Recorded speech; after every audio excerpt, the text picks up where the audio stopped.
بسم الله الرحمن الرحيم. الحمد لله رب العالمين، صلى الله وسلم وبارك على عبده ورسوله نبينا محمد وعلى آله وصحبه أجمعين. أما بعد، فهذا هو المجلس الأول ضمن مجالس التعليق على مقرر المدخل إلى علم مصطلح الحديث ضمن الدورة المقامة للطلبة المتقدمين للدراسة في الجامعة الإسلامية العالمية. ولأن الوقت قد لا يتسع لسرد كثير من المباحث المطروحة في هذا المدخل، فإننا نحاول أن نقتصر على مهمات هذا المدخل، فنستعين بالله سبحانه وتعالى ونسأله التوفيق والعون والسداد في مدارسة هذا المدخل في المبحث الأول المتعلق بالمراد بعلم مصطلح الحديث، وكذلك بيان أهميته وبيان شرفه، كما هو موجود عندكم في المذكرة المعدة لهذا المدخل. فالأمر الأول الذي سنتكلم عنه بإذن الله عز وجل في بيان حد هذا الفن، وهو المشتهر بعلم مصطلح الحديث. وقد ذكر هنا بأن علم مصطلح الحديث أو بأن علم الحديث ينقسم إلى نوعين. النوع الأول علم الحديث رواية، والثاني علم الحديث دراية. وخلاصة ما قيل في بيان علم الحديث رواية بأنه ما يتعلق بمتن الحديث، فيعرف بأنه ما نقل عن النبي صلى الله عليه وسلم مما أضيف إليه من قوله أو فعله أو تقريره أو وصفه. وخلاصة هذا التعريف بأن يقال بأن علم الحديث دراية هو العلم الذي يتعلق بمتن الحديث أو بفقه الحديث، وهي النقولات التي نقلها الصحابة رضي الله تعالى عنهم وأرضاهم فيما يتعلق بالنبي صلى الله عليه وسلم.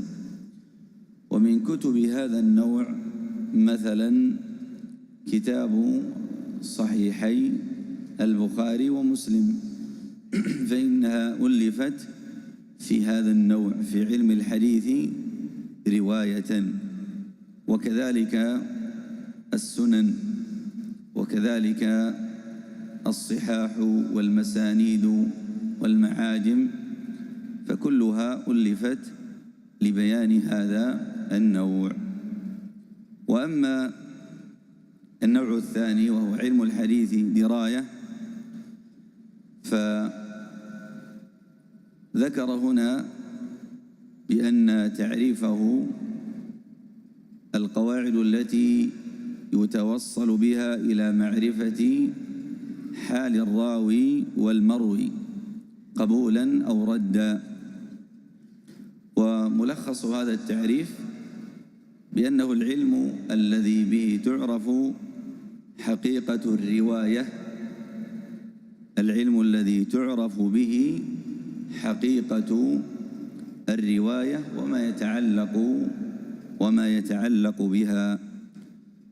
وهذا النوع مؤلفاته هي الكتب التي اعتنت ببيان أنواع علم الحديث.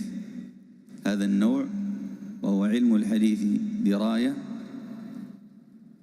مصادره هي الكتب التي تحدثت عن أنواع علوم الحديث، ككتاب ابن الصلاح المقدمة، وقبله كتاب الخطيب كما سيأتي معنا. وهذا النوع أيها الإخوة هو خادم للنوع الأول. هذا النوع وهو علم الحديث دراية خادم للنوع الأول. وعلم الحديث دراية تندرج تحته أنواع كثيرة من علوم الحديث، وأجل هذه الأنواع ما يتعلق بعلم الرجال، ما يتعلق بعلم الرجال.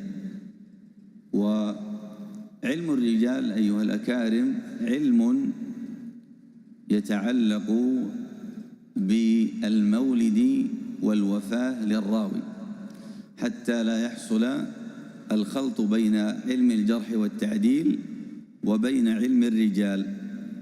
فعلم الرجال علم يتعلق به مولد الراوي والوفاة.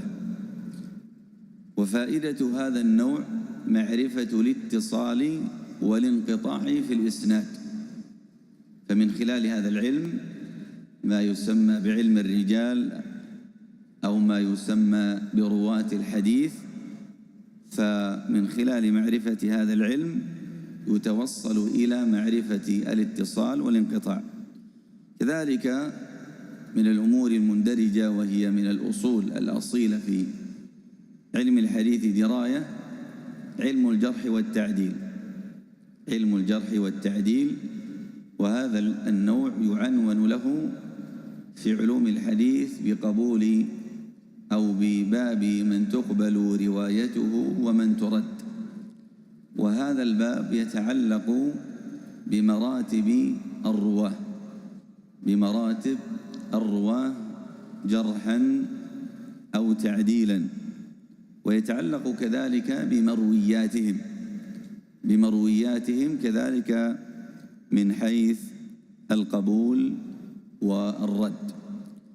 كذلك من الأنواع المهمة التي تندرج تحت علم الحديث دراية ما يسمى بمقارنة المرويات، ما يسمى بمقارنة المرويات. وهذا نوع من أنواع نقد متون الحديث، نوع من أنواع نقد متون الحديث، لأن النقد المتوجه إلى الحديث أيها الإخوة كما لا يخفى على شريف علمكم أنه نقد يتوجه إلى السند ونقد يتوجه إلى المتن.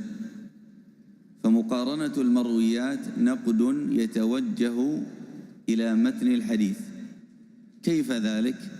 وذلك بأن تقارن روايات هذا الراوي بروايات غيره من الثقات الأثبات، فإن وافق في الغالب شهد له بالحفظ، وإن خالف في الغالب ضعف ورد حديثه. هذا هو المراد ببيان مقارنة المرويات، وبعضهم يقول ببيان حال المرويات.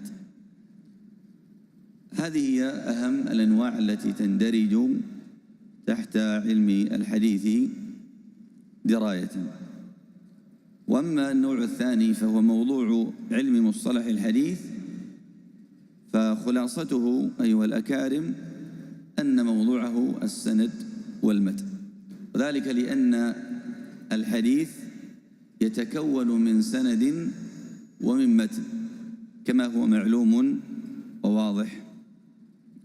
فالسند يتعلق به معرفة أمرين، السند يتعلق به معرفة أمرين. هذا يا إخوة على جهة العصر والاختصار، ولا في المباحث كثيرة، لكن كما ذكرنا في أول الدرس لا يتسع المقام لسردها ولا ذكرها.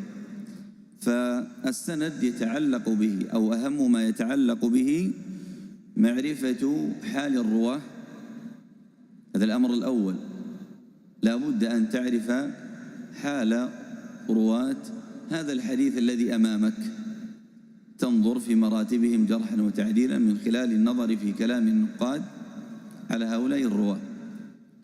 فإن تبين لك ثقات هذا السند حكمت على رجاله بأنهم ثقات أو بأنهم من المقبولين، وإن تبين العكس صار الحكم عكس ذلك. الأمر الثاني معرفة الاتصال والانقطاع، وهذه مسألة مهمة جدا، ولذلك ألفت في هذه الجزئية مؤلفات يتحدث فيها مؤلفها عن هذه القضية الجوهرية التي ينبني عليها ما يتعلق بالحكم على الحديث. ولذلك الحافظ البخاري والإمام البخاري رحمه الله اعتنى بهذه القضية عناية كبيرة في كتابه التاريخ الكبير، فهو من أكثر الأئمة نصا على قضية الاتصال والانقطاع، ينص على أن فلانا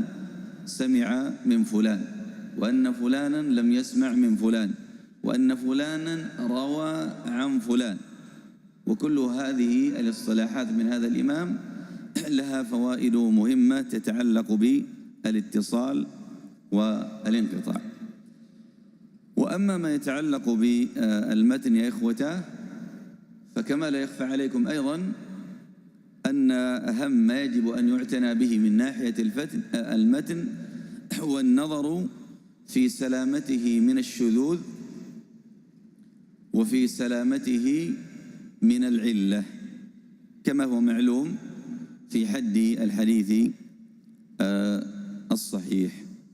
وأما ثمرة هذا الفن، وهذه هي النقطة الثالثة مما يتعلق بالمراد بعلم مصطلح الحديث، ثمرته معرفة المقبول والمردود، معرفة المقبول والمردود من الأحاديث والأخبار والآثار.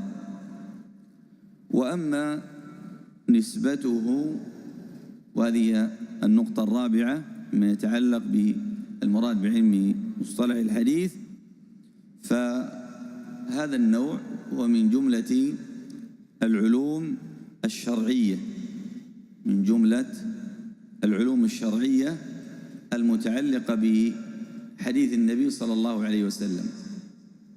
وحديث النبي صلى الله عليه وسلم هو المصدر الثاني من مصادر التشريع، فجاء هذا العلم ليصون هذا النوع من مصادر التشريع من أن يدخل فيه ما ليس منه.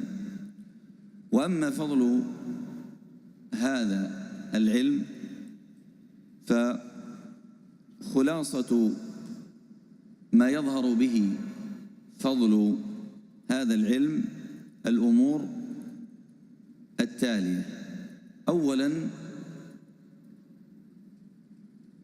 أنه يشرف بشرف معلومه، وهو حديث النبي صلى الله عليه وسلم، فحديث النبي عليه الصلاة والسلام من أشرف العلوم، فكان شرف علم الحديث يشرف بذلك.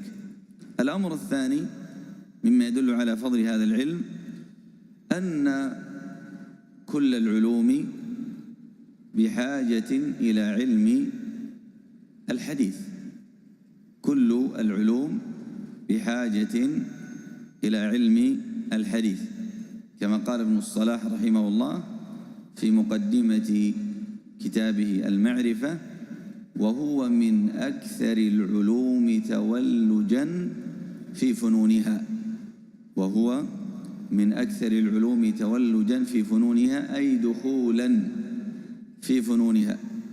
فكل العلوم عالة على علم الحديث، لا يثبت أمر في أي فن من الفنون إلا بالنظر إلى من نقل ذلك الأمر. كذلك من فضل هذا العلم أنه علم به يذب عن سنة النبي صلى الله عليه وسلم، علم به يذب عن سنة النبي صلى الله عليه وسلم. وجه ذلك أن بعلم الحديث يعرف الصحيح من السقيم، بعلم الحديث يعرف الصحيح من السقيم، وهذا من الأمور المهمات. أيضا مما يظهر به فضل هذا العلم العظيم المبارك أن المشتغلين به ينالهم دعاء النبي صلى الله عليه وسلم. المشتغلين بعلم الحديث ينالهم بإذن الله عز وجل دعاء النبي صلى الله عليه وسلم، حيث قال في الحديث المتواتر: نضر الله امرأ سمع مقالتي فوعاها فأداها كما سمعها. فهذا حديث فيه البشارة لأهل الحديث بالنضارة في وجوههم، وأنهم ممن دعا لهم النبي صلى الله عليه وسلم. هذا باختصار ما يتعلق بفضل هذا العلم. وأما واضعه ففي أصل وضع علم الحديث هو موضوع في نصوص الكتاب والسنة. أصل وضع هذا العلم هو موجود في نصوص الكتاب والسنة، فالقرآن مليء بشيء من هذه القواعد التي انطلق منها المحدثون، كما سيأتي معنا بيان شيء من ذلك. ثم أيضا في سنة النبي صلى الله عليه وسلم، فإن في السنة أيضا شيء من القواعد والأصول، يعني الأحاديث الأصول التي بنى عليها المحدثون كثيرا من أنواع علم الحديث. يعني مثلا على سبيل المثال قول الله عز وجل: يا أيها الذين آمنوا إن جاءكم فاسق بنبأ فتبينوا. هذه الآية أصل في باب التثبت في النقل، ويستفاد منها معرفة الاتصال والانقطاع، ومنها أيضا يعرف قضية الجرح والتعديل. وأيضا الآيات التي فيها الثناء على المؤمنين، والآيات التي فيها قدح المنافقين، فهذه الآيات أصول في باب الجرح والتعديل. فالقصد من هذا يا إخوة أن كثيرا من القواعد التي أفردها المحدثون في مصنفاتهم هي مستلة من نصوص الكتاب والسنة، بما يدل على أن هذا العلم ليس علما مستحدثا، وإنما هو علم أصيل، علم أصيل دل عليه أو دلت عليه نصوص الكتاب والسنة. ومن السنة على سبيل المثال حديث عائشة لما دخل على النبي صلى الله عليه وسلم بعض القوم، وقد تبسم إليهم حينما دخلوا، وكان قبل ذلك قد جرحهم عليه الصلاة والسلام. فلما استغربت عائشة قال النبي صلى الله عليه وسلم: إن من الناس ناسا، أو إن من شر الناس من يتقيه الناس اتقاء فحشه، أو كما جاء النبي صلى الله عليه وسلم في الحديث. فهذا الحديث استفاد منه العلماء قضية ماذا؟ قضية الجرح والتعديل في من يستحق ماذا؟ ذلك. وأيضا قضية التثبت التي كان عليها الصحابة رضي الله عنهم، كما سيأتي معنا فيما يتعلق بنشأة علم الحديث. ثم استفاد المحدثون من هذه القواعد المتفرقة في الكتاب والسنة، فوضعوا هذا العلم، العلم، وكان وضعهم هذا العلم كما سيأتي معنا في بيان مراحل نشأة علم الحديث، أنه كان متفرقا حتى أتى القرن الرابع، فاستقر الأمر في مؤلفات خصصت لهذا الفن. فخلاصة هذا الكلام يا إخوة أننا نقول عند واضعه أن كثيرا من القواعد التي يعني أبرزها المحدثون هي موجودة في الكتاب والسنة، ثم بعد ذلك أفردها علماء الحديث في مؤلفات، والعلم عند الله سبحانه وتعالى. نعم.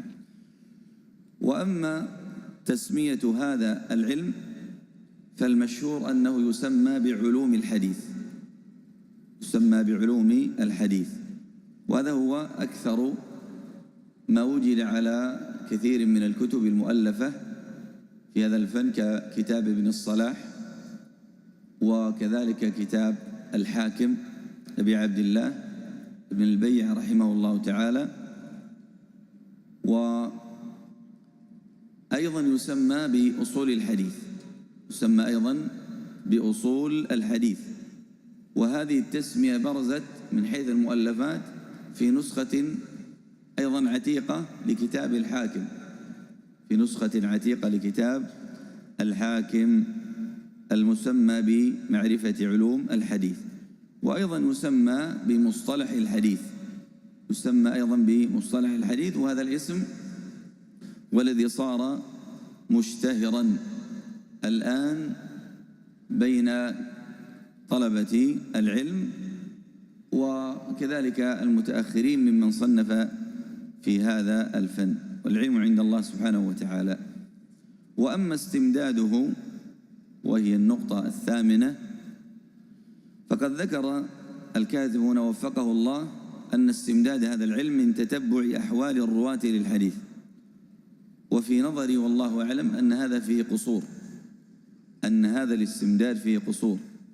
فقد بينا في وضع الحديث أن استمداد هذا العلم من الكتاب والسنة، وأما قضية تتبع أحوال الرواة فهذه جزئية فقط مما يتعلق باستمداد علم الحديث، وإلا في الأصل أن علم المصطلح مستمد من الكتاب والسنة.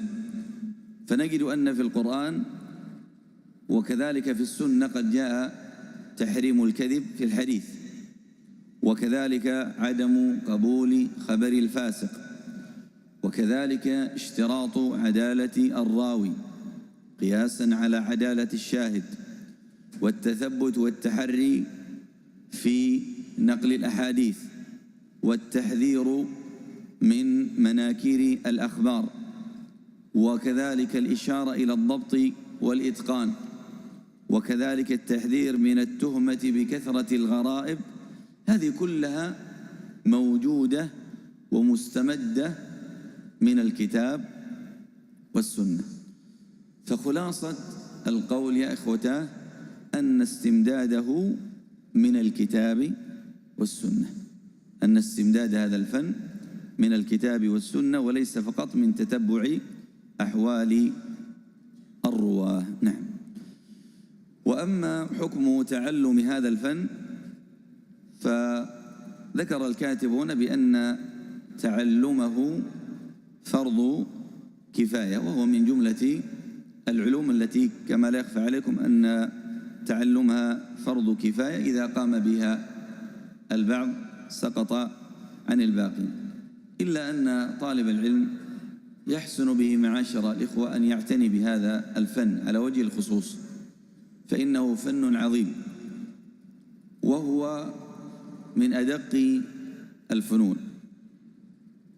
كنت أسمع شيخنا الشيخ عبد الباري حفظه الله في مكتبته العامرة يقول: علم الحديث أدق من علم الرياضيات الذي هو أصعب العلوم عند أهل الدنيا، ومن مارس ذلك وجد صحة هذا القول يا أخوة، فهو علم دقيق.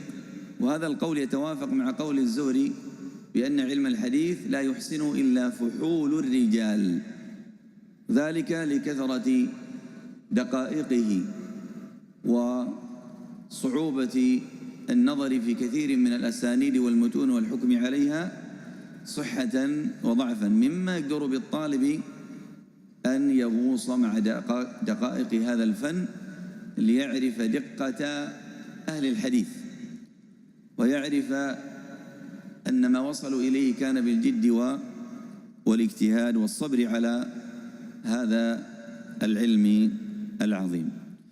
وأما مسائل هذا الفن فخلاصته أن مسائله وحال الراوي كما سبق وحال المروي. الراوي وما يتعلق به يا إخوة، يعني أن الراوي يتعلق به منزلته ومرتبته جرحا وتعديلا، وكذلك ما يتعلق به من مسائل الاتصال والانقطاع، فهذه تندرج تحت حال الراوي. وكذلك هذا العلم من مسائل ما يتعلق بالمروي، وهو ما يتعلق بمتن الحديث من حيث القبول والرد، والثاني يترتب على الأول أصالة. الثاني يترتب على الأول أصالة. كيف ذلك يا إخوة؟ يعني أن الحديث وهو متن الحديث لا نحكم عليه بالصحة ولا بالضعف عن هذا الإسناد بثلاث أمور من 5. الأول الاتصال والانقطاع، الثاني عدالة الراوي، الثالث ما يتعلق بالضبط. فهذه 3 كلها تتعلق بحال الراوي، أو نقول بحال الإسناد المنبني على الرواة. ثم بعد ذلك ننتقل إلى النظر إلى حال المتن، إلى حال المتن. قد يقول قائل: وجد هناك أحاديث أعل متنها مع صحة إسنادها. نقول لو تمعنت لوجدت أن العلة الحاصلة في المتن فيها شوب من العلة الحاصلة في الإسناد، من العلة الحاصلة في الإسناد. على سبيل المثال يا أخوة، في الشذوذ مثلا، في الشذوذ فإن العلماء انصب هذه النقطة على المتن، على المتن. لو تذكرون ممن كان حضر معنا في الدورة الماضية أن العلماء حينما تكلموا على الشذوذ قسموه إلى قسمين. القسم الأول شذوذ في الإسناد، والنوع الثاني شذوذ في المتن. والشذوذ في المتن بالنظر إلى عموم أحاديث الباب مع هذا الحديث إذا خالف. طيب السؤال: إذا خالف هؤلاء الرواة الثقات حديثا أو جاءوا بحديث خالف ما في الباب، ألا يكون في هذا الإعلال بالشذوذ في المتن شوب إعلال الشذوذ في الإسناد؟ الجواب بلى، وإن كانوا ثقات. على سبيل المثال مثلا حديث: لا تصوموا يوم السبت إلا فيما افترض عليكم. الحديث هذا مروي عن ثقات أثبات، لكن العلماء قالوا وحديث شاذ بمرة. ولو تأملت لوجدت أن الحديث ليس فيه ماذا؟ إعلال فيما يتعلق في الإسناد، فالإسناد متصل، رواته ثقات عدول أثبات. انتقلت العلة إلى المتن، ثم لما نظر الأئمة في المتن وجدوا مخالفة المتن لأحاديث الباب فأعلوه. إذن السؤال: ألا يندرج تحت هذا القول أن هؤلاء الرواة الثقات خالفوا الثقات الذين رووا جملة ما في الباب؟ الجواب نعم. الجواب نعم. فتبين أن قضية الإسناد قضية مهمة، ولذلك تجد أن النقاد يعتنون ببيانها. لذلك قد ربما قل نقد الأئمة للمتون مع وجود ذلك في كتب العلل، وأصلا يتوجه النقد إلى المتون، لكن تجد أن إعمالهم لنقد الأسانيد أكثر، لأنه ينبني عليه نقد المتن. طيب لعل بهذا القدر كفاية، لأن الوقت قد أرز، فنكمل إن شاء الله في المجلس الثاني وهو في درس العصر. والله تعالى أعلم، والحمد لله رب العالمين.